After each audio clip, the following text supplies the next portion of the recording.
এই hello guys, আসসালামু আলাইকুম। আমরা সবাই আজকে চলে আসছি এই আঙ্গারিয়া বাইপাস ঠিক রোডের পাশে দারুচিনি রেস্টুরেন্ট। তো আমরা এটা খুব কষ্টে খুঁজে বের করলাম গাইস আপনাদের জন্য। তো দেখতে পাচ্ছেন আমরা ভাই বেড়াদার সবাই মিলে দারুচিনিতে চলে আসছি। এই যে দারুচিনি আপনাদের দেখা দিলাম আপনাদের সুবিধার্থে। সো গাইস, আমরা এখানে আসছি মূলত সবাই সুন্দর এই বিকালটা উপভোগ করতে। দেখতেই পাচ্ছেন গাইস, তো অনেক সুন্দর প্রাকৃতিক একটি মনোরম পরিবেশে আমাদের এই দারুচিনি রেস্টুরেন্টটি। সো আমরা এই রেস্টুরেন্টটিতে দেখতেই পাচ্ছেন অনেক সুন্দর এবং কি সব কিছু প্রাকৃতিক, ঠিক আছে। এমনকি ধরতে পারেন মানে অনেক সুন্দরভাবে বিড়িটা ডেকোরেট করা হয়েছে। দেখতেই পাচ্ছেন ভাই ব্রাদার সবাই মিলে আমরা কত আনন্দের মাধ্যমে এখানে আসছি। সো অনেক মজা লাগতেছে, অনেক সুন্দর লাগতেছে আমাদের। দেখতে পাচ্ছেন অনেক সুন্দর একটি ব্রিজ এখানে দেখা যাচ্ছে। আর এই যে এখানে একটি পুকুরের মতো সুন্দর একটি ডেকোরেশন করেছে তারা।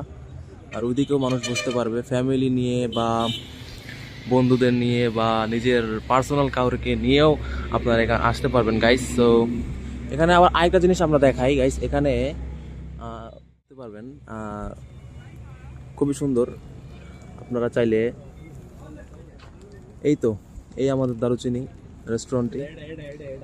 সো এটা লোকেশন হিসাবে যদি আমরা বলি, এটা হচ্ছে গাইস আপনার আঙ্গারা বাইপাসের ঠিক পাশেই এখানে আসলে আপনারা দেখতে পারবেন যে দারুচিনি লেখা একটু সুন্দর করে। সো এখানে ঝাউবনের মতো অনেক কিছু বানানো হয়েছে, প্রাকৃতিক সৌন্দর্য।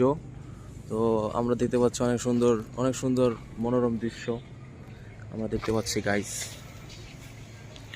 সো এই যে সবাই ছবি তোলা নিয়ে ব্যস্ত। সো আজকের জন্য এই পর্যন্তই গাইস। আচ্ছা, এই যে প্রফেশনাল ফটোগ্রাফার গাইস দেখতেই পাচ্ছেন আমাদের, আর এই যে মডেল গাইস, ঠিক আছে। আর এই তো সব কিছু মিলিয়ে জিলেই আমাদের এই দারুচিনি রেস্টুরেন্টটি। এখানে সবাই আসেন। আপনাকে আপনার মুখ থেকে একটা গজল শুনতে পারি শেখ, আমার প্রিয় শেখ, আপনি বলেন।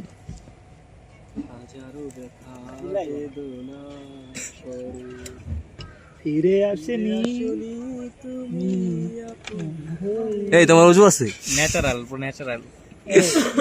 এখানে পরিবেশটা পুরো ন্যাচারাল পরিবেশ। উজু লাগে, এটা তো নরমাল না, আমার না, এটা তো গজল, এটা তো বাংলা ভাষার ক্ষেত্রে উজু লাগে না, এবং কি আরবি ভাষার ক্ষেত্রে সবসময় উজু লাগে না, উচ্চারণ লাগে। আচ্ছা, তোমার কথা শুনতে চাই নাই যে শেখ, আপনি বলেন শেখ। আমি বলছি আচ্ছা, খুব সুন্দর, মাশাআল্লাহ। ওই শব্দটা শুনতে চাই শেখ।